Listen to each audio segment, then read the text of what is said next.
Okay, so I'm just going to give you a quick overview of the next two videos that we're going to do for this week. So you only are required to make one of these color study paintings. I'm going to show you two different ones so you could sort of decide if you want to make one or two or experiment with a little bit of each. So we'll look at a couple different techniques. The first one I'll do is just two colors. So what these small color studies are about learning to mix color. You're not using any black and white, you're just using two colors and learning how they mix together at different levels, just practicing mixing paint. And what I do is I have like kind of a simple landscape or an almost abstract landscape in mind with like a sky and a foreground and a horizon line. You could do yours more abstract, or you could think about it as a landscape. This one on the bottom is three colors, and I'm using the primary colors, red, yellow, blue, and then mixing to get the orange, green, and purple of the secondary colors. And, you know, a sunset landscape is good for this. The purple mountains, the yellow, orange, red sky, and then some green for the grass just works with those colors, right? So you can choose based on your level, where you're at. Everyone comes into class with a different level of where they are with painting. If you haven't mixed paints since, you know, you were in elementary school or kindergarten, then you might want to just start with two colors. If you want to challenge yourself a bit, you can try the three color version. Even if you don't try the three color version, I recommend watching the video just so you get an idea of all the different techniques. And I always label them so I know what colors I used, and then these can become a reference. So you can tape up a bigger canvas, you can use watercolor paper and tape it up. I always recommend doing this on the kind of surface you're going to end up using. So that's why I'm doing it on the canvas board. You can use smaller canvas boards if you want, you know, you can really use whatever you have for this, but I do think it's good to do these kind of studies on the surface that you're going to end up working on, because you're practicing, right? And you want to get the same effects in a more finished painting. So this is practicing and studying, doing an exercise for a finished painting. So if you paint on paper for the exercise and then paint on a canvas for your finished painting, it might look totally different.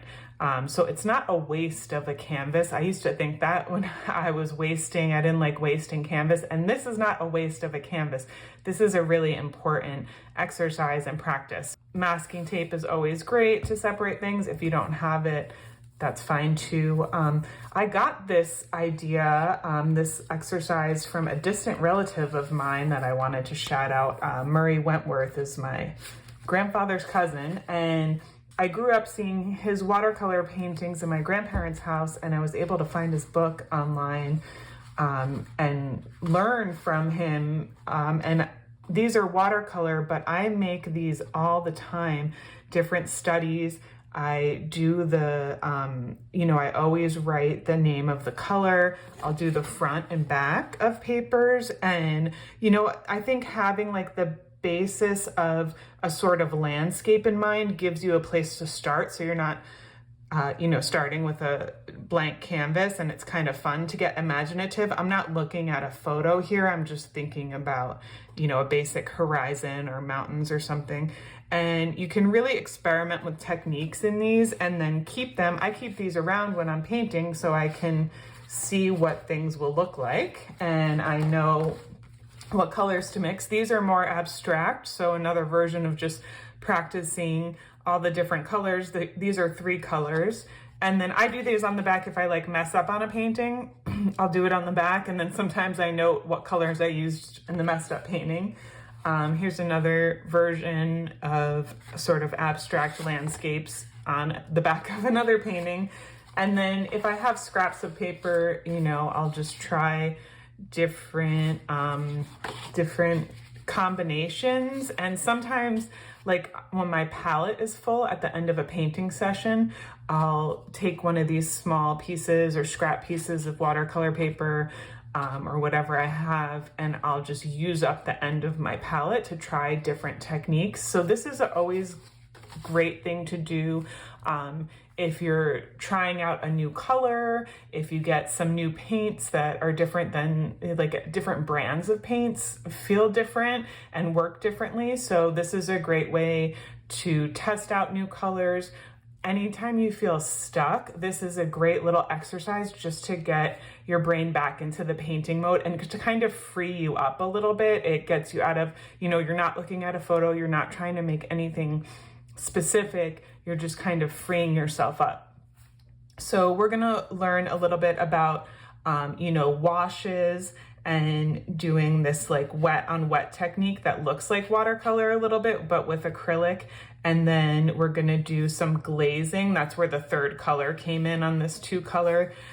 Some glazing techniques, some underpainting techniques where we wipe out the lights as a way to get started, and then just some thick layering of paint with either the paintbrush or this is done with a palette knife. So get your materials ready and we'll get started.